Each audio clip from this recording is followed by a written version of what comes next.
جو ان کی والدہ بہت زیادہ بوڑھی تھی، بزرگ تھی، اپنے ہاتھ کا سہارا دے کر ان کو اس طرح بٹھایا اور اپنے ہاتھ سے ان کے منہ میں نوالا کھلایا۔ پھر جب اس کا پیٹ بھر گیا تو وہ کہتی ہے کچھ دھیمی آواز میں بولا جو کہ میں سمجھ نہیں پایا۔ آخر میں نے یہ ماجرا اس قصائی سے پوچھا کہ بھائی یہ کیا ماجرا ہے، یہ عورت کون ہے؟ تو وہ قصائی کہتا ہے کہ یہ میری ماں ہے۔ جب میں صبح کو دکان میں جاتا ہوں تو سب سے پہلے اس کے کام کر کے جاتا ہوں، اس کے سارے کام کر کے میں اپنی دکان میں جاتا ہوں، اور جب شام میں آتا ہوں تو سب سے پہلے میں اس کے کام کرتا ہوں، بعد میں اپنے بچوں کو دیکھتا ہوں۔ پھر حضرت موسیٰ نے کہا کہ یہ کچھ دھیمی آواز میں بولی تھی، میں سمجھا نہیں اس نے کیا کہا۔ تو وہ قصائی کہنے لگا آپ کو کیا بتاؤں یہ کیا کہتی ہے، کیا بتاؤں میں آپ کو؟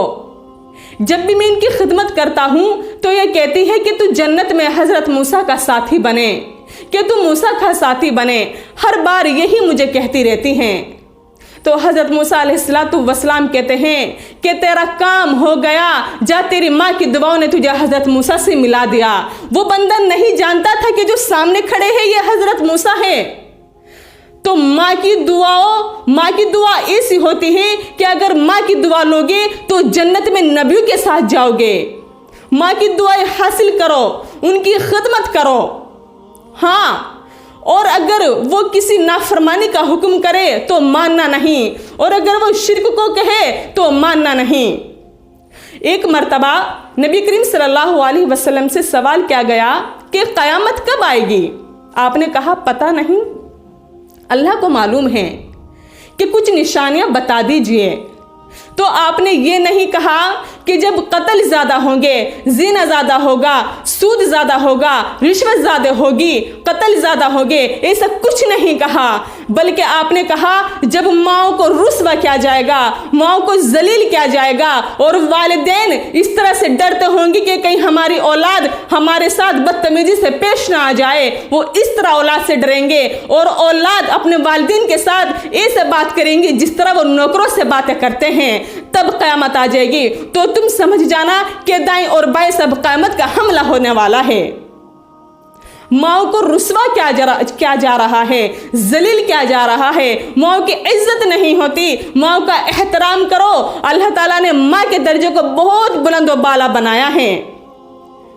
ماں باپ کی خوشی میں اللہ کی خوشی ہے، ماں باپ کی ناراضگی میں اللہ کی ناراضگی ہے۔ والدین کو خوش کر کے اللہ تعالیٰ کو خوش کرو۔ اللہ نے فرمایا، حدیث پاک میں آتا ہے کہ ماں کے قدموں تلے جنت اور باپ کو جنت کا دروازہ کہا گیا ہے۔ اور نبی کریم صلی اللہ علیہ وسلم تمنا کرتے ہیں، کہتے ہیں کہ کاش میری ماں زندہ ہوتی، میری ماں زندہ ہوتی۔ خاص طور پر ماں کا ذکر کیا، باپ تو تھے ہی نہیں ان کے، باپ کو تو دیکھا ہی نہیں تھا، پہلے ہی انتقال کر چکے تھے۔ کہتے ہیں کہ کاش میری ماں زندہ ہوتی اور میں عشاء کی نماز پڑھنے کے لیے مصلی پہ کھڑا ہوتا، اور میری ماں میرے گھر سے مجھے کسی کام کے لیے آواز لگاتی، اے محمد، تو میں ایک دم نماز توڑ دیتا اور اپنی ماں کے پاس چلا جاتا۔